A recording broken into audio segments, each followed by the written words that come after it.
You see here, so that's models of dinosaur birds, because as I told you, from the dinosaur birds, we have the birds.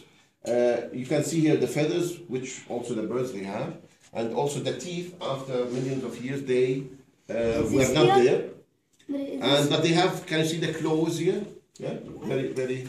And this is, by the way, Archaeopteryx. Archaeopteryx is a fossil which was discovered in Germany. Here, this one. Real?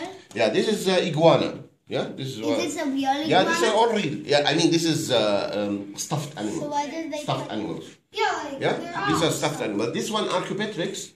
This is also a dinosaur bird, because that was the link, they say, between the birds and the dinosaurs.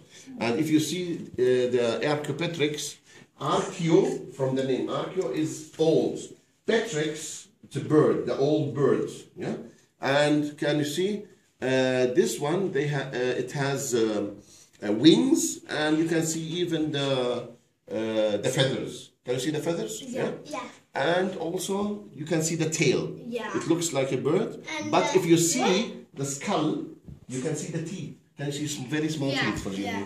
Yeah.